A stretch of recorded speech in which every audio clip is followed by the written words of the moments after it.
Assalamualaikum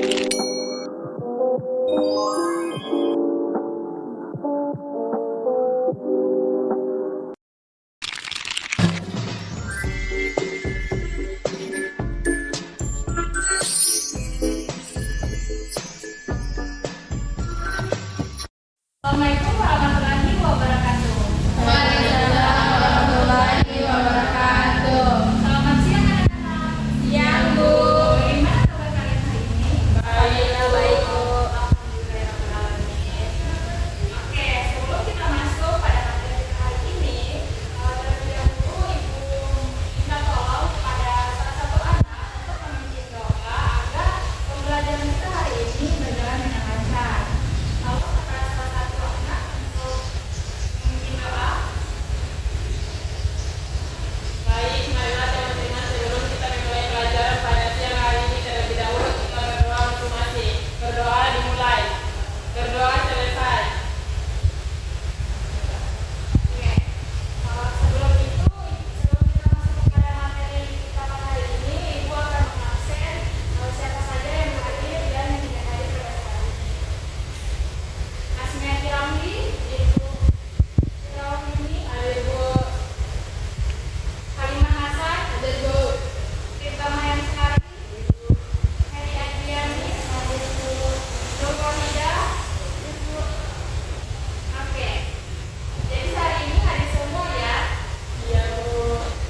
Nah, kita akan masuk Bapak Ibu akan mulai akan masuk pada materi kita hari ini, yaitu di mana hari ini kita akan membahas tentang perkembangan dari atom. Sebelum itu, Ibu akan memberitahukan kepada kalian tujuan dari pembelajaran kita pada hari ini, yaitu ada dua. Yang pertama, di mana peserta didik itu dapat menjelaskan tentang perkembangan atom, mulai dari atom Dalton hingga ke teori modern. Kemudian peserta didik juga diharapkan dapat menganalisis kelebihan dan kekurangan dari setiap model atom tersebut. Nah, oke, itulah tujuan pembelajaran hari ini yang harus dicapai oleh kita semua, oleh anak-anak. Nah, Ibu ini bertanya kepada kalian, kira-kira gambar di depan ini itu gambar apa? Ada yang tahu? Ayo jangan ragu-ragu seperti saya. Atom. Ya, betul sekali. Ini adalah gambar atom di mana yang akan kita bahas pada hari ini itu tentang atom ini dan perkembangannya. Langsung saja masuk ke. Sebelum itu Ibu ingin bertanya, apa yang kalian ketahui tentang atom? Saya, Bu. Ya, Asmi. Atom adalah partikel terkecil. Wah, betul sekali. Jadi, atom ini adalah partikel terkecil dari suatu unsur yang masih memiliki sifat-sifat unsur tersebut, di mana atom ini itu terdiri dari tiga partikel subatom utama, yaitu ada proton, neutron, dan elektron. Nah, proton ini merupakan partikel bermuatan positif yang berada di dalam inti atom. Sedangkan neutron itu adalah partikel netral atau yang tidak bermuatan, di mana dia juga ini berada di dalam inti atom seperti proton tadi.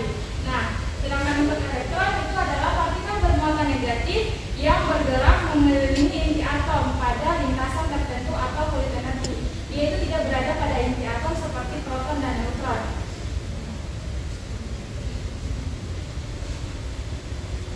Nah, kan di sini Ibu bilang kepada kalian bahwa kita akan mempelajari tentang perkembangan teori atom. Menurut kalian, kenapa sih teori atom tersebut itu terus berkembang? Saya, Bu. Ya, Karena teknologi semakin maju, Bu.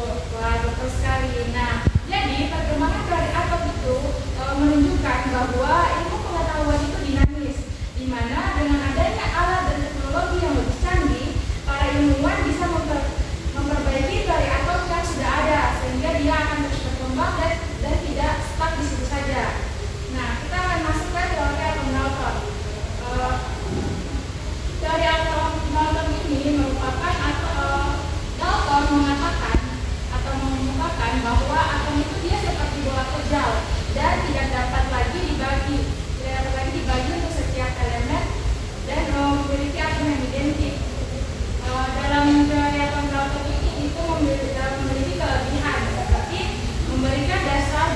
materi terdiri dari partikel terkecil yang disebut atom dan mudah dipahami karena konsepnya yang sederhana. Nah, tetapi teori atom ini itu memiliki kekurangan di mana dia tidak dapat menjelaskan struktur internal atom dan tidak mempertimbangkan muatan listrik dalam atom, sehingga dengan kekurangan dari atom ini itu akan memunculkan lagi teori baru atau teori selanjutnya, yaitu teori atom Thomson, di mana dia mengatakan bahwa teori atom Thomson ini itu menemukan bahwa ternyata di dalam atom itu tidak hanya berbentuk bulat kecil seperti yang dikatakan oleh Dalton tadi, tetapi di dalam atom itu dia menemukan bahwa di dalam atom itu memiliki elektron yang dimana Thomson ini mengatakan bahwa elektron melalui eksperimen tabung singkat padanya ia menggambarkan bahwa atom itu seperti roti kismis, di mana elektron bermuatan negatif atau kismis yang adanya di tengah-tengahnya ini itu tersebar merata dalam bola, sedangkan dalam bola bermuatan positif itu rotinya gitu yang warna orange itu dia adalah rotinya. Nah, sehingga ia mematahkan pendapat dari Dalton di mana ia mengatakan bahwa atom itu berbentuk bola kecil, sedangkan dan tidak bisa dibagi lagi. Sedangkan ternyata menurut Thomson di dalamnya itu dia terdapat banyak muatan elektron yang tersebar merata ke seluruh permukaan atomnya. Kelebihannya dari teori ini dia itu kelebihannya yaitu teori ini dapat mengidentifikasi adanya elektron dalam atom, tidak seperti Dalton yang tidak dapat mengetahui apa saja isi dalam atom tersebut. Nah, tetapi ternyata dari atom Thomson juga ini memiliki kekurangannya, yaitu dia tidak dapat menjelaskan bagaimana sih elektron itu tersusun di dalam atom dan tidak mempertimbangkan isi atom tersebut. Nah, sebelum dilanjut ke pertanyaan slide selanjutnya, itu yang bertanya, mengapa model roti kismis Thomson itu dianggap kurang tepat? Ayo, ada yang bisa jawab?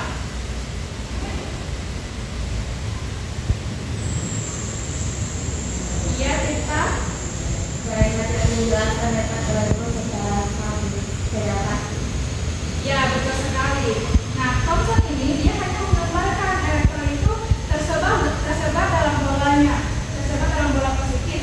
Nah, tanpa dia menjelaskan susunannya itu berada di mana saja. Jadi, itulah salah satu kekurangan dari teori Thomson ini. Sehingga muncullah teori selanjutnya, yaitu yang dikemukakan oleh Rutherford. Di mana menurut teori atom Rutherford, atom adalah bola yang berongga. Dia terdiri dari inti atom yang bermuatan positif dan elektron yang bermuatan negatif itu mengelilingi atom. Nah, massa atomnya itu terletak pada pusat inti atom. Terletak pada pusat inti atom. Di sini ya. Dia di sini itu merupakan pusat intinya. Jadi dia memiliki sifat yang netral, di mana untuk jari-jari atomnya dan jari-jari itu sudah ditentukan posisinya. Dia posisinya akan di situ saja gitu. Nah, kelebihan dari teori ini yaitu dia atom Rutherford ini dia dapat menentukan di mana sih keberadaan inti atom dan menjelaskan distribusi muatan dalam atom tersebut.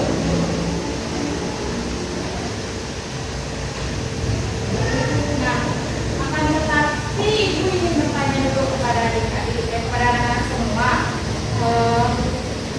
Kira-kira apa sih bukti yang kita lakukan ini sehingga dia menentukan adanya inti atom itu di situ posisinya? Berada di tengah-tengah. Ada yang tahu jawabannya? Saya Bu Yasmi. karena percobaan ukuran partikel alfa. Wah, bagus sekali. Kayaknya kalian ini belajar ya tadi malam. Ya, Nah, benar. Nah, dengan percobaan itu, Rutherford membuktikan bahwa ada bagian kecil yang padat di tengah atom, yaitu inti atom yang berada di tengah tersebut. Akan tetapi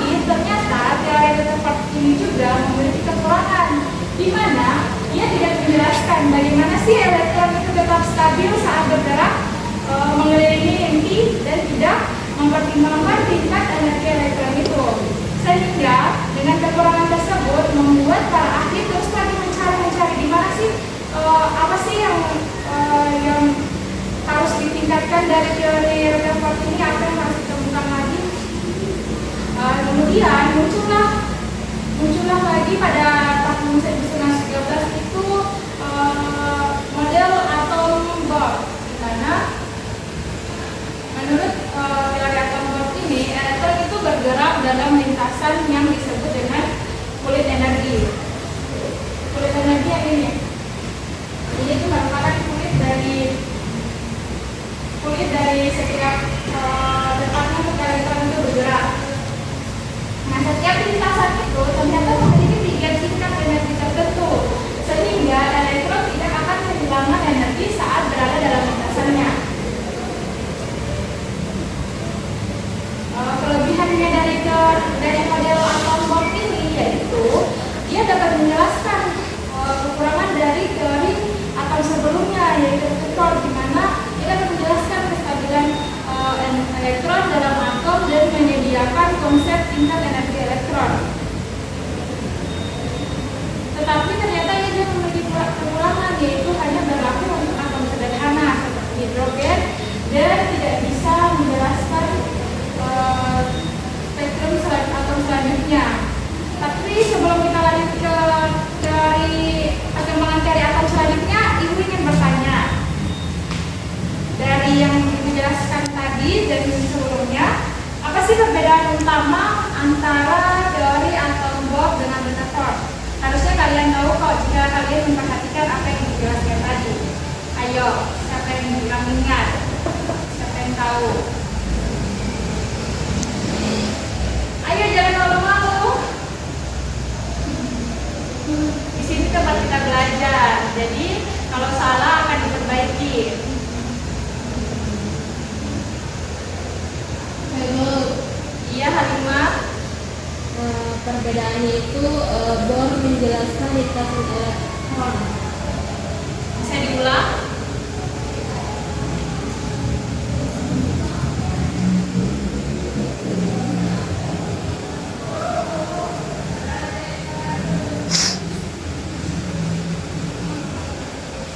Ayo, tidak ada yang bisa jawab? Oke, jadi perbedaannya itu Bohr dia lebih memperkenalkan konsep kulit atom dengan tingkat energi tertentu. Nah, sedangkan untuk model Rutherford itu dia tidak menjelaskan, dia hanya membuktikan dan hanya memberitahukan bahwa ternyata di dalam atom itu ada yang namanya inti atom yang berada di tengah-tengah atomnya. Seperti itu, dia tidak menjelaskan tentang ternyata di dalam atom itu terbagi lagi menjadi beberapa subkulit sebelum masuk ke atomnya. Oke. Selanjutnya untuk model atom mekanika kuantum. Nah, ini untuk saat ini itu menjadi model atom yang digunakan sekarang ini. Belum ada lagi perkembangan selanjutnya dari para ahli mengenai model atom ini, di mana model atom mekanika kuantum ini dia mengatakan bahwa elektron di dalam atom tidak berputar pada lintasan tetap. Nah, tidak seperti yang dikatakan oleh atom Bohr tadi bahwa dia berputar di lintasan tetap. Tetapi dia itu berada di area tertentu yang disebut dengan orbital, di mana orbital berdasarkan probabilitas.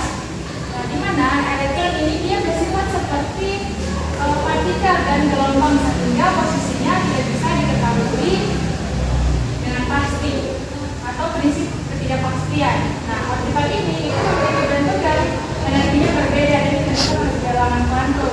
Nah, kelebihan dari model atom mekanika kuantum ini yaitu dia bisa menjelaskan sifat atom dan spektrum dengan akurat dan menghubungkan konfigurasi elektron dengan target teori. Nah, tapi ternyata model atom mekanika kuantum juga ini masih memiliki kekurangan, di mana dia masih sulit dipahami karena bersifat abstrak dan menggunakan matematika yang rumit. Sehingga mungkin kita akan tunggu saja, siapa tahu ada lagi para ahli-ahli selanjutnya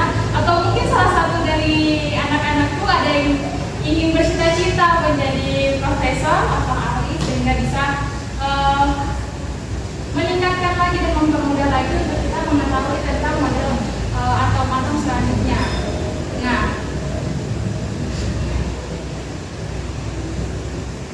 jadi sebelum kan tadi telah menjelaskan tentang perkembangan teori atom dari yang awalnya yaitu tentang pengertian atom, kemudian tentang teori perkembangannya mulai dari teori Dalton, selanjutnya ke teori atom Thomson, kemudian Rutherford, setelah itu Bohr, dan terakhir yaitu mekanika kuantum.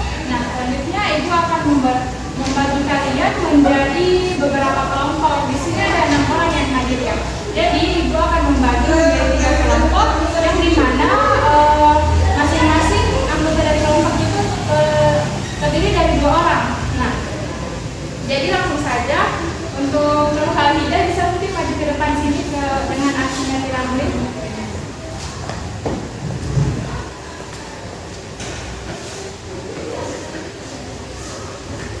Oke, jadi sudah duduk dengan kelompoknya masing-masing. Langsung saja ini untuk kalian kerjakan.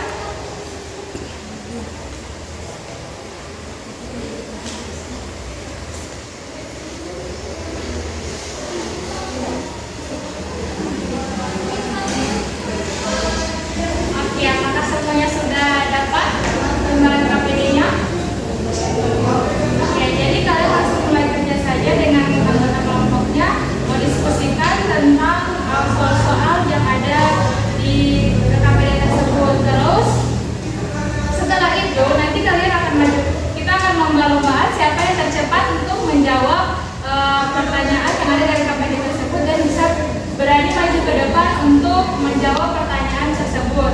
Nah, jika di sini jika ada si anak-anak ibu yang berani maju ke depan dan memberikan jawaban atau jawabannya itu betul, nanti akan ada hadiah dari ibu. Jadi semangat ya mengerjakannya. Oke, mulai saja ibu beri waktu sekitar 5 menit untuk mengerjakannya. Ayo diskusikan sama-sama seperti yang teori tadi yang Ibu telah jelaskan di depan. Ada mulai dari atom, pengertian atom Bohr, kemudian ada teori atom Dalton, Thomson, Rutherford, Bohr, dan mekanika kuantum. Ayo dikerjakan semuanya ya. Apakah ada yang mau menunjukkan?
berani maju ke depan. Dari apa dulu tuh kelompok satu?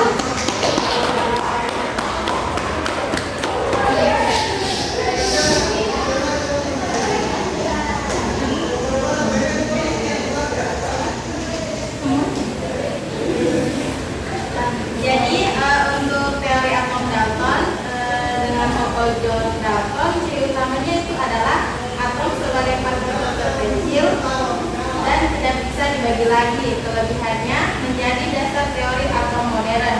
Sedangkan kekurangannya adalah tidak menjelaskan partikel subatomik. Yang kedua, teori atom Thomson dengan tokoh J. Thomson. Ciri utamanya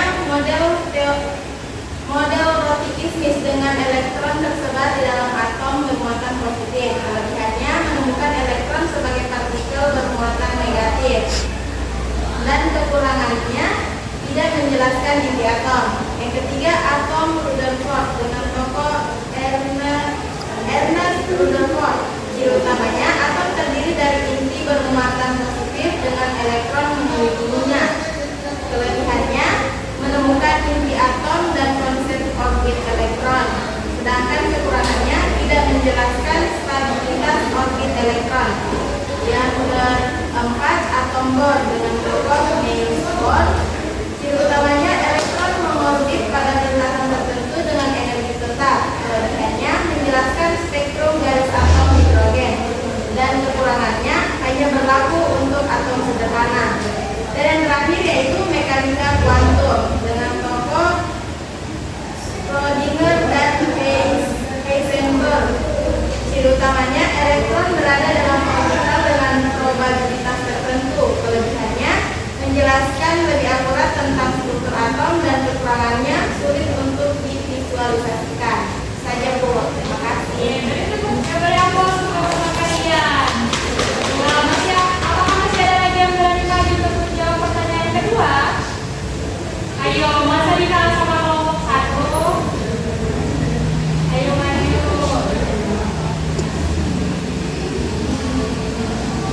Ayo sudah senang-senang maju saja. Ya.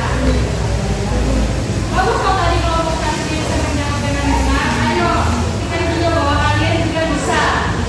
Dan kalian memperhatikan ya soal apa yang disampaikan tadi. Ayo, kelompok tiga. Pertanyaan itu kenapa teori mekanika kuantum jadi diterima dan tidak atom? Nah, jawabannya karena teori mekanika kuantum dapat menjelaskan sifat atom yang kompleks seperti posisi elektron yang tidak hanya di orbit tetap tapi juga ada dengan probabilitas tinggi yang disebut orbital. Selain itu, teori ini mendukung hasil eksperimen dan fenomena fisika kuantum. Nah, untuk jawaban yang kedua itu dengan pertanyaan bagaimana konsep orbital membantu menjelaskan sifat atom. Jawabannya itu konsep orbital menunjukkan bahwa elektron tidak berada di lintasan tetap, melainkan di area tertentu dengan probabilitas tinggi. Ini membantu menjelaskan strategi atom seperti ikatan kimia dan reaktivitas, karena disebut elektron menentukan bagaimana atom berinteraksi dengan atom lain. Wah, berikan aplausnya kepada teman kalian. Jawabannya tepat sekali. Ternyata kalian memperhatikan apa yang Ibu sampaikan tadi. Jadi,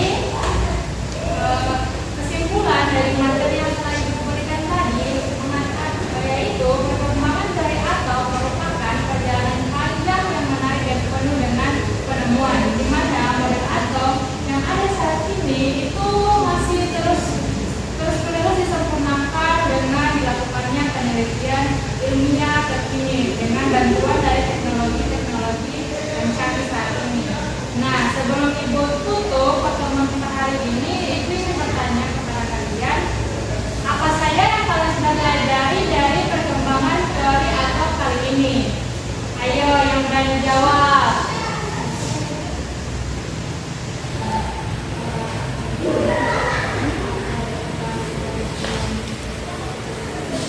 Ayo, siapa yang bisa jawab?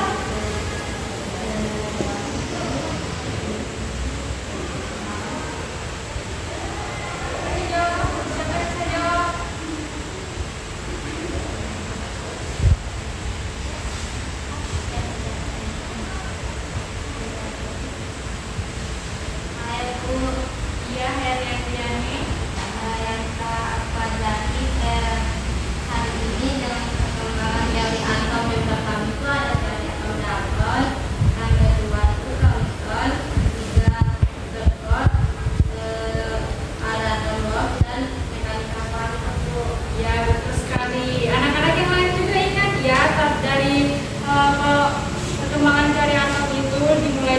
teori atom Dalton, Thomson, Rutherford, Bohr, dan terakhir itu mekanika kuantum. Tetapi mungkin kedepannya itu akan muncul lagi teori atom baru apabila sudah ditemukan. Nah, itu menunjukkan bahwa pentingnya eksperimen dan penelitian di ilmu pengetahuan, di mana dengan adanya eksperimen dan ilmu pengetahuan itu akan membuat kita pengetahuan kita tidak hanya stuck di situ, tetapi akan terus berkembang dengan adanya bantuan-bantuan dari teknologi, sehingga dapat mempermudah kita untuk mengetahui sesuatu yang tidak dapat kita langsung lihat dengan menggunakan mata telanjang kita. Nah, Ibu ada pertanyaan satu lagi. Menurut kalian model atom mana sih yang menurut kalian itu paling mudah untuk dipahami? Ayo kalian apa? Ibu, model Thomson, Bu. Nah, bagus sekali. Jadi setiap model itu mempunyai kelebihan dan kekurangannya. Mulai dari model yang sederhana itu kadang membantu kita dapat memahami konsep yang sederhana, tetapi kadang kurang, sehingga kebanyakan para ahli meningkatkan terus apa yang mereka temukan, sehingga dapat menghasilkan karya-karya baru ke depannya. Oke, untuk tadi yang menjawab yaitu kelompok 1 dan kelompok 3 ya. Nanti ambil hadiahnya di ruangan Ibu ya. Oke, Ibu akhiri pertemuan kita hari ini, dan semoga Ibu harap kalian akan terus rajin belajar sehingga kalian mungkin bisa menjadi salah satu penemu dari teori model atom selanjutnya. Amin ya rabbal alamin. Oke, Ibu tutup. Wassalamualaikum warahmatullahi wabarakatuh. Waalaikumsalam warahmatullahi wabarakatuh.